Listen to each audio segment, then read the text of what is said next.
Sveiki, brangieji.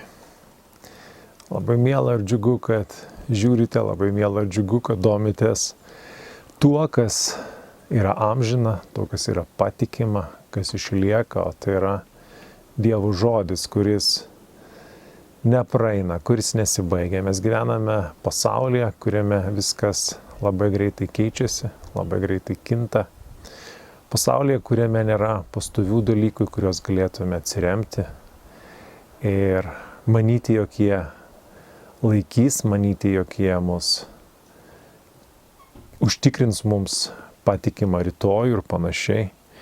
Gyvename ypatingai neramiame laike. Prieš kurį laiką patyrėme koronos visą grėsmę, patyrėme ir tebe patyrėme karą Ukrainoje. Štai dar vienas įsiliepsnojęs konfliktas Izraelyje. Mes matome, kaip gyvenimo audros aplinkui siaučia, pilna neramumų, pilna neužtikrintumo rytojumi. Iš tikrųjų, mes nežinom, kas įvyks rytoj, kas dar gali nutikti rytoj. Ir todėl domėtis, remtis, gilintis į Dievo žodį ir jį pasitelkti, ieškant aiškumo, ieškant ramybės, ieškant paguodos, ieškant patikimų tvirtų atramų yra pats protingiausias dalykas, pati didžiausia išmintis. Juk Jėzus Kristus kartą yra pasakęs, žemė ir dangus praeis, bet mano žodžiai nepraeis.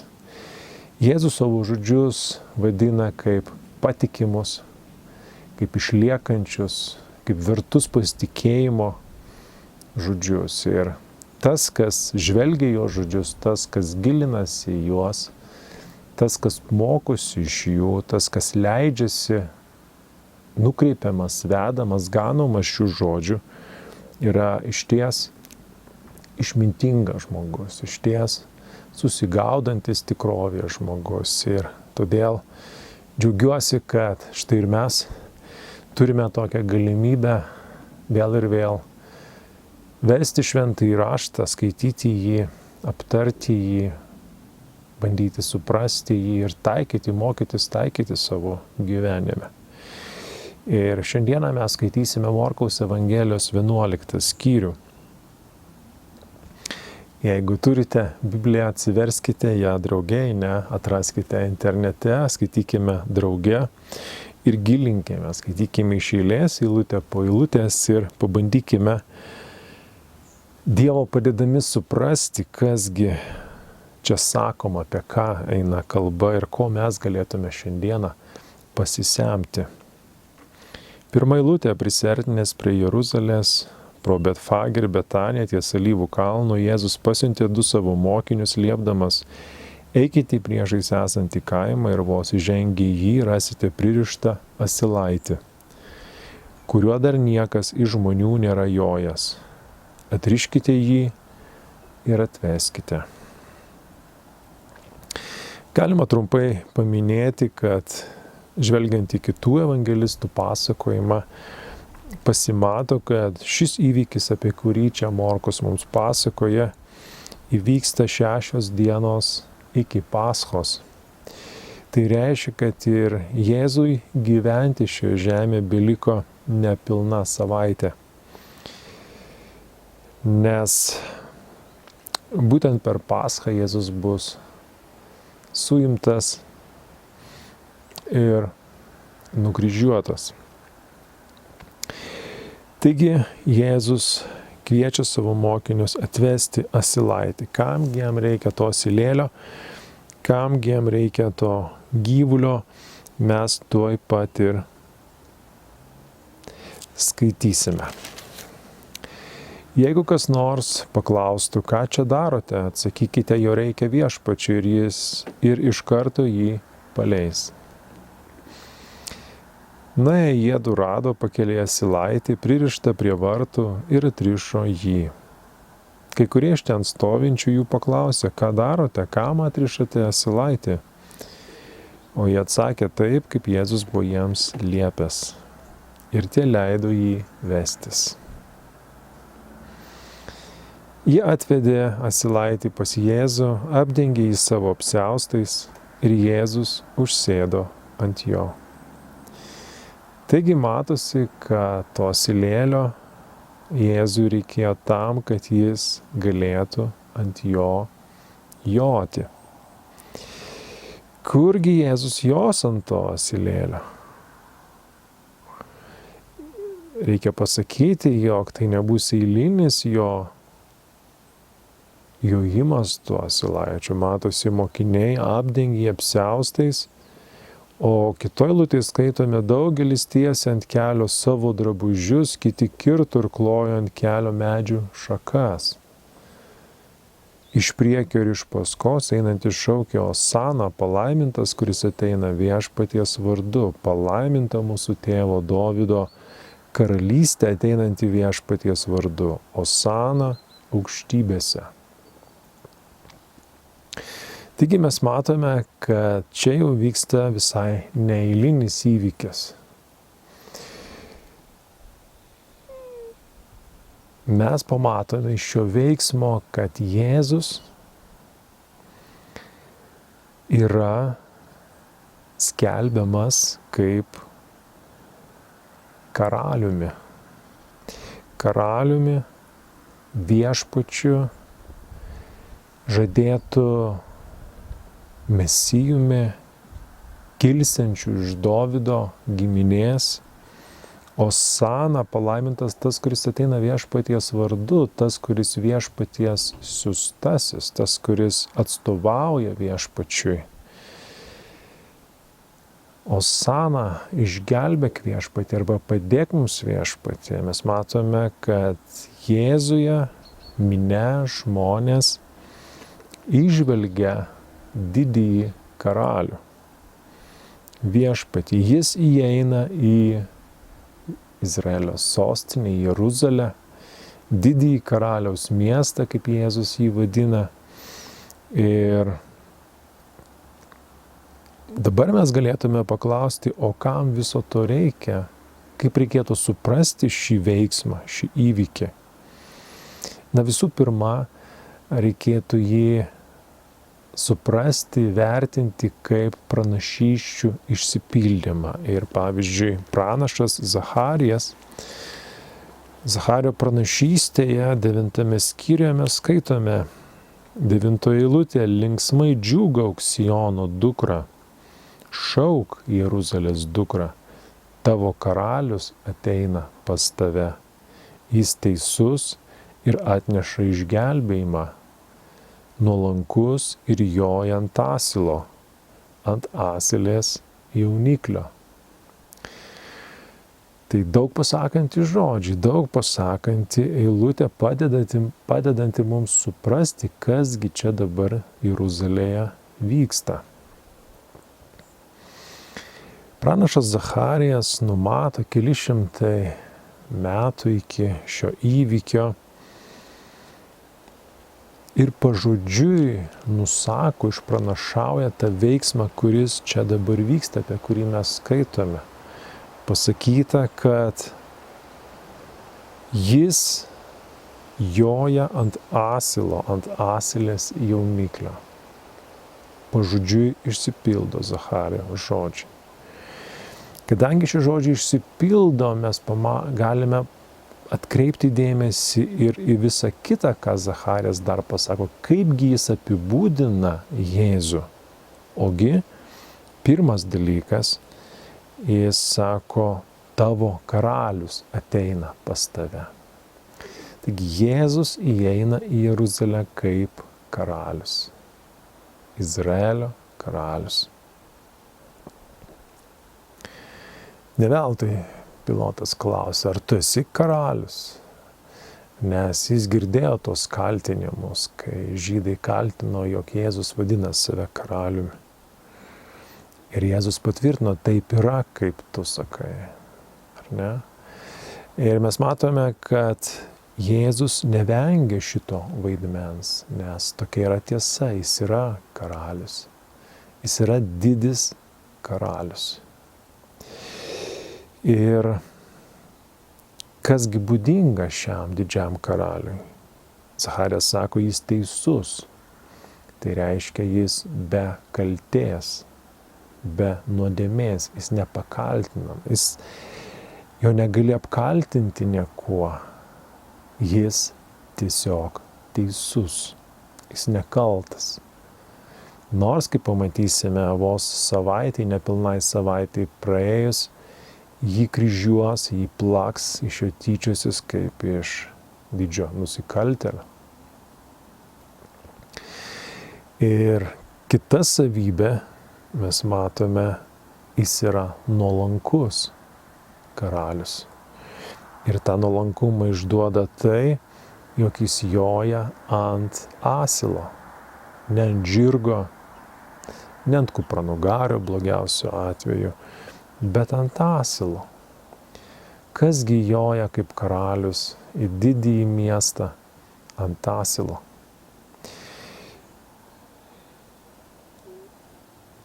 Taigi tai parodo, kad Jėzus nesikoncentruoja į išorinius dalykus, žmonių liaupsinamus, žmonių didžiais pripažintus dalykus.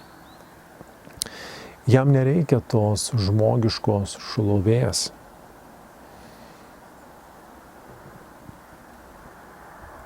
Nes jis nuolankus. Jis teisus ir nuolankus karalius. Jis kitoks nei visi kiti karaliai. Dar daugiau Zacharijas pasako, kad jis atneša išgelbėjimą. Ne veltui minia šaukia Osana, išgelbėk mus. Jėzus yra gelbstintis karalius. Jis ateina kaip karalius ne tam, kad viešpatautų ir valdytų, nurodinėtų ir įsakinėtų, paveržtų savo, palenktų savo jėgą kitus, užkariautų, užkovotų, užimtų, nugalėtų.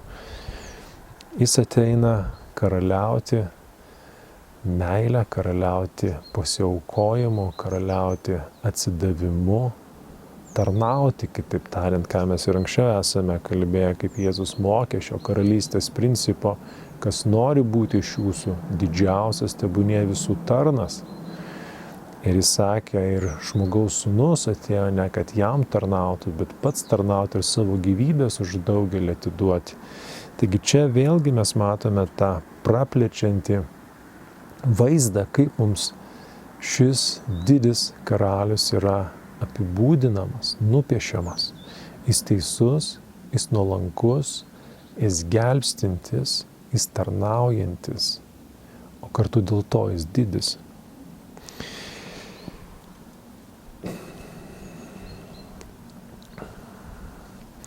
Ir todėl Zacharijas sako, linksmai džiūgauk, Siono dukra, šauk, Jeruzalės dukra.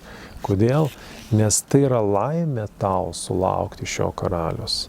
Tai yra didelis įvykis, tai yra tau džiaugsmas, nes tau sušvinta viltis būti išgelbėtam, tau sušvinta viltis būti šalia karaliaus, jį pažinti, jo malonę ir gailestingumą patirti, jo apvalymą ir atleidimą patirti, nes jis teisus ir jis gelbsti nuo nuodėmės visų pirma, ne nuo Romos imperijos valdžios, bet nuo nuodėmės Jėzus atėjo visų pirma išgelbėti.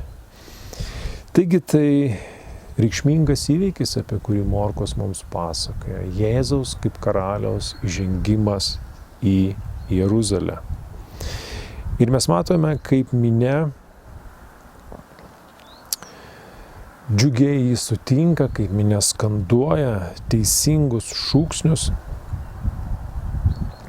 Ir visgi tolimesnis Morkaus pasakojimas mums parodys kiek kitą vaizdą, apibūdinantį, nusakantį, kokiagi iš tikrųjų yra Jeruzalės, o kartu ir viso Izraelio padėtis, dvasinė padėtis, kaip jis visą tai mato. Ir štai jau kitas epizodas, prie kurio Morkus pereina dabar, mus kaip tik ir įves į tą nusakymą, kas būdinga tiem žmonėm. Nors jie kloja savo drabužius ir palmių šakas, lydėdami Jėzų, bet Jėzaus tai kažkaip labai neįkvepia. Atvirkščiai, tam pačiam kontekste, įžengimo į Jeruzalę kontekste, sakykime, evangelistas Lukas mums pasakys štai tokius žodžius, jis atvers mums štai tokią detalę. Luko Evangelijos 19 skyriuje nuo 41 eilutės pasakyta, prisiartinęs prie Jeruzalės ir išvydęs miestą, Jėzus verkė dėl jo ir sakė, o kad tu nors šiandien suprastum, kas tau atneša ramybę, dėja tai paslėpta nuo tavo akių. Taigi mes matome tikrą Jėzaus reakciją į Jeruzalę. Jėzus nedžiūgauja iš džiaugsmo taip, kaip džiūgauja minia. Jėzus verkia. Ir Evangelijose mes skaitome viso labo apie du epizodus, kuriuose matome Jėzų verkiantį. Pirmasis, kai Jėzus ateina pas Mariją ir Mortą, kurių brolis Lozorius yra miręs. Ten Jėzus pravirksta, susigraudina. Ir čia yra antrasis atvejis būtent dėl Jeruzalės. Jėzus verkė dėl šio miesto. Ir sakė, o kad tu nors šiandien suprastum, kas tau atneša ramybę, tai reiškia, jis sako, Jeruzalė nesupranta, kas atneša ramybę. Tai paslėpta nuo jos akių, ji to neregi, ji to nemato, ji tam yra akla, nors jis skanduoja Osana, palaimintas ateinantis viešpaties vardu, palaiminta mūsų tėvo Dovydo karalystė, Osana aukštybėse, tačiau giliai širdį mes matome, kad jie iš tikrųjų nelabai supranta, apie ką kalba. Jeigu net mokiniai, Jėzaus mokiniai nesupranta šio įvykio, kaip evangelistas Jonas mums pamini tokį dalyką, sako, 12 skyriuje Jono Evangelijos mes skaitome nuo 14 eilutės.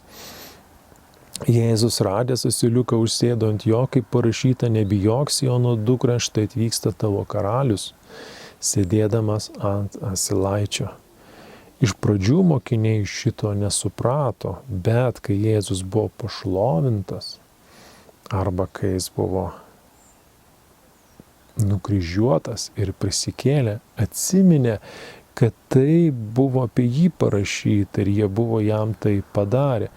Taigi mokiniai nesuvedė tuo metu, kai jie patys vedė jiems asilaitį, kai jie ėjo toje minioje, kai jie įžengė į Jeruzalę, jie nesuvedė, kad štai čia šią akimirką pildosi pranašo žodžiai.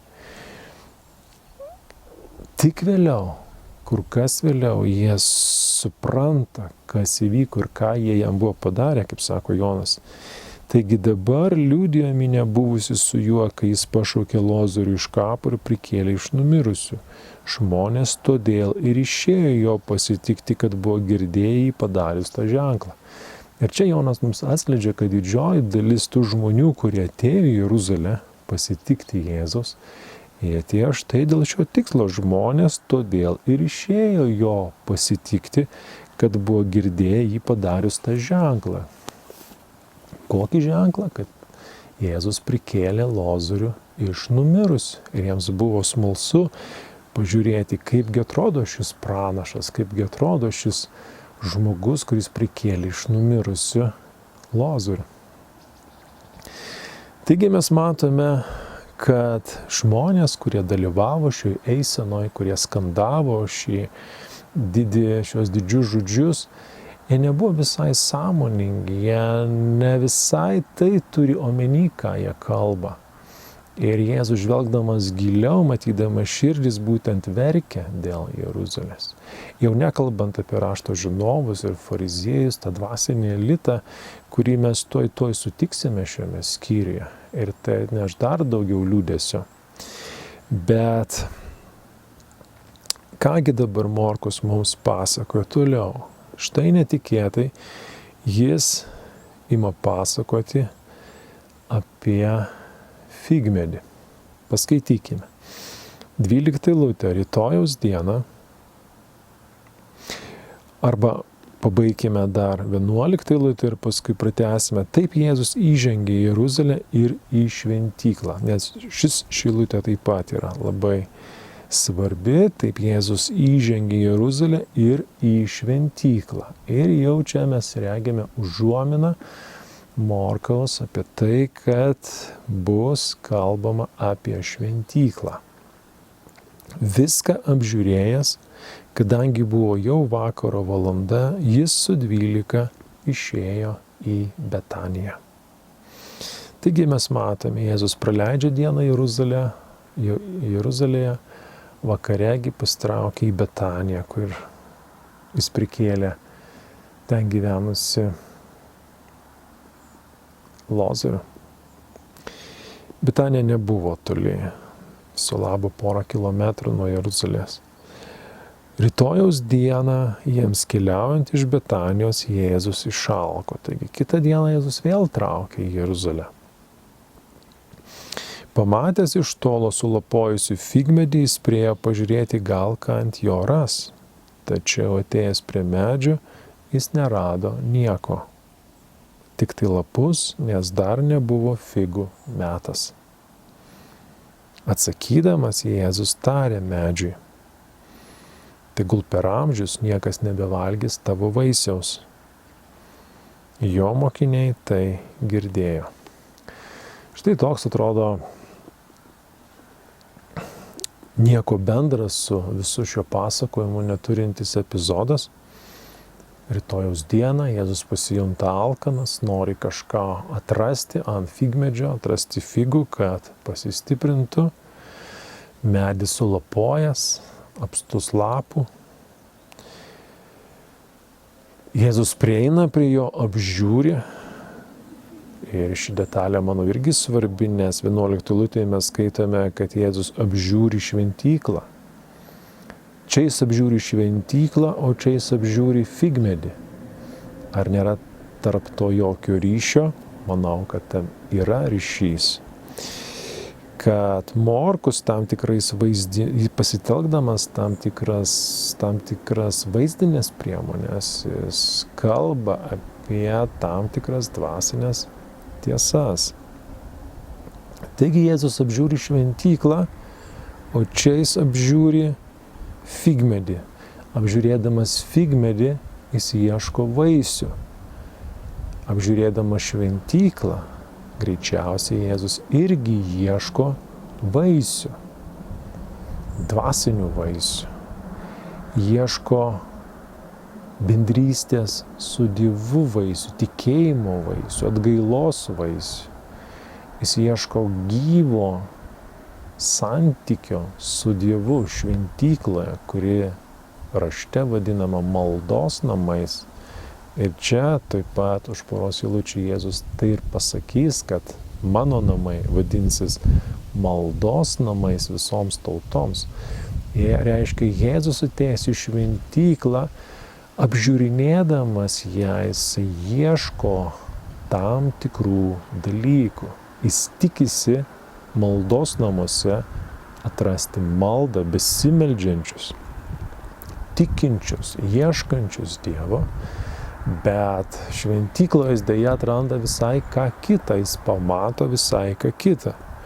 Lygiai taip, kaip ir su šiuo figmedžiu, Jėzus išalkęs. Kalbant apie šventyklą, galima sakyti, ir šia prasme Jėzus išalkęs, jis yra daug investavęs į savo tautą Izraelį.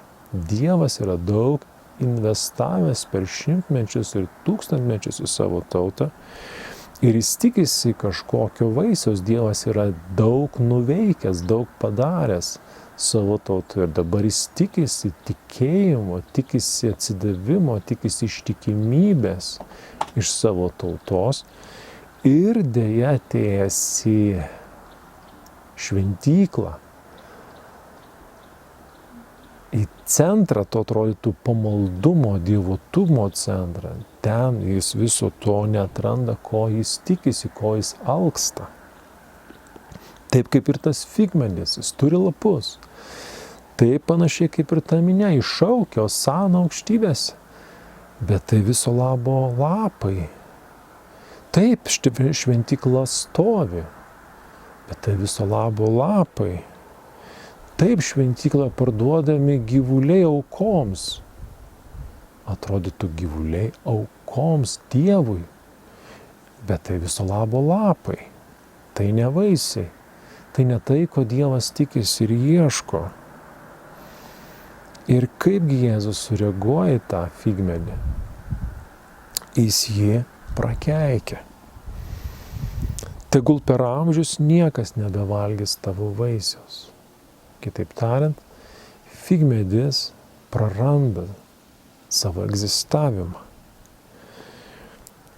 Čia Morkus pamini, kad dar nebuvo atėjęs vaisių metas, todėl atrodytų, kodėlgi dabar Jėzus atrodytų neteisėtai prakeikia tą figmedį, jis neturėtų tikėtis iš jo vaisių, jeigu tam dar nėra atėjęs metas. Bet kaip mes žinome, dar toli iki vaisių meto, tarkim, jeigu mes kalbame apie obelis, apie kriaušes, apie vyšnios medžius, toli iki vaisiaus mes jau matome, ar to vaisiaus bus ar ne. Bus jis gausus ar visai mažas. Iš to, kaip tie medžiai žydi ankstyvą pavasarį, iš to, kokį vaisių sukrauna, kokį vaisių užmezga, taip ir tas figmedis, Jėzus apžiūrėjo jį ir jis suprato, kad vaisiaus nebus. Taip kaip jis atėjo į šventyklą, apžiūrėjo ją ir suprato, kad vaisiaus nėra ir jo nebus, jeigu viskas taip pasiliks, kaip yra. Turi ateiti pasikeitimai, bet tauta akla. Paslėpta tai nuo tavo akių, sako Jėzus apie Jeruzalę, jis verkia dėl jos.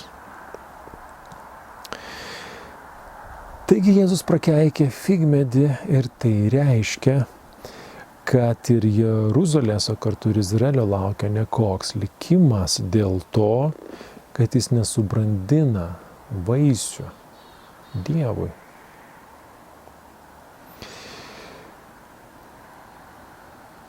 Nutraukdamas pasakojimą apie figmedį, Morkus tęsė 15 eilutę. Jie atėjo į Jeruzalę.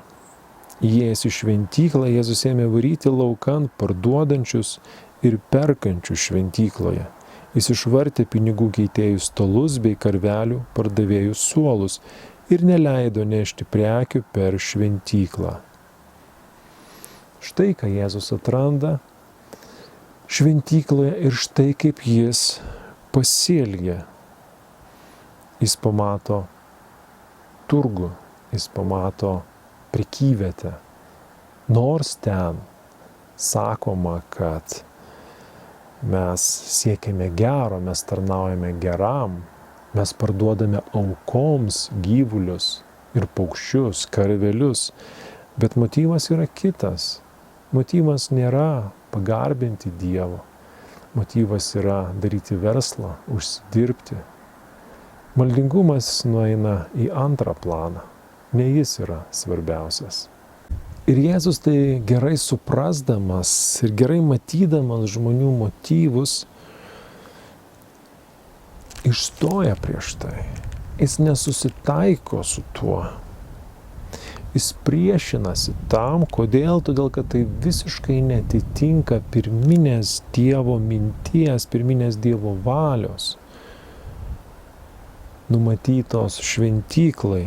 17 eilutė jis mokė, sakydamas jiems, argi neparašyta, mano namai vadinsis maldos namai visoms tautoms, o jūs pavertėte juos plėšikų lindynę.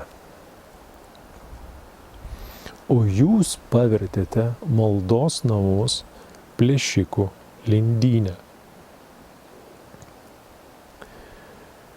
Vieta, kurioje turėtų visų tautų žmonės susirinkti, pagarbinti Dievą, girdėti apie Dievą, mokytis iš jo, aukoti jam aukas. Jūs padarėte plėšikų lindynę, jūs užkeliate kainas, jūs pasipelnote, iš to, kas bus Dievui aukojama, parduodate už perdėm didelę kainą, jūs pasipelnote iš to, jūs darote iš to verslą, jūs piknaudžiaujate, kitaip tariant, perfrazuojant, praplečiant tą mintį, galima taip sakyti. Ir ne kiekvienas galbūt ir gabus yra įpirkti tų aukų, kurios toje šventykloje parduodamos, nes žydai ateidavo iš tolimų Izraelio kampelių ir viso tą kelią jie negalėdavo vesti su savim gyvulių, todėl jie ketindavo gyvulius pirkti pačioje Jeruzalėje, kur buvo šventykla ir kur buvo aukojamos aukos, bet čia atėję pamato, kad kainos užkeltos nerealiai, kainos kosminės ir tai trukdo žmonėms praktikuoti, puoselėti tą klusnumą Dievo įstatymams, kuriuos Dievas buvo davęs. Taigi mes matome, kad Jėzus atėjęs į Jeruzalę atranda joje ne tai, ko jis tikisi, ir jis su tuo nesusitaiko ir kovoja su tuo. Taigi Jėzus kaip šventyklos šeimininkas, kaip didis karalius, kuris ateina į Jeruzalę, jis ima valyti savo namus, jis ima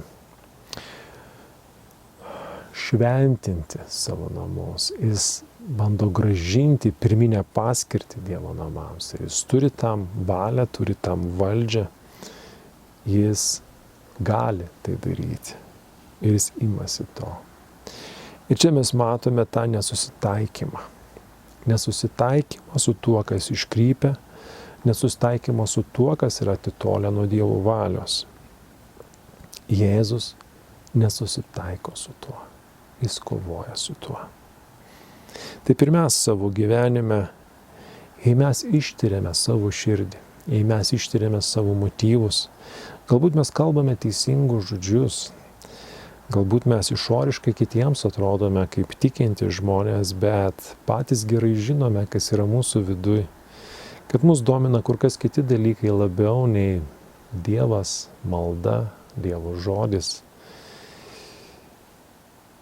bendrystė su broliais seserimis ir visi kiti dalykai, kas būdinga mylintiems Dievą. Tuomet pripažinkime, atgailaukime, apsivalykime, pakeiskime, išvarykime iš savo širdies namų, kas ir yra šventykla šiandien. Sako, jūsų kūnas yra šventosios dvasios šventykla, sako apaštalas Paulius. Jeigu mūsų viduje esama kažkokių prekyviečių, jeigu mūsų viduje esama tos turgavietės, tų stalų, nuo kurių mes kažko prekiaujame, išvartykime, tai išvalykime, išlaisvinkime savo širdies namus, tai būna mūsų širdis skirta Dievui, tai kyla iš jos malda, pasitikėjimas, atsidavimas, garbinimas.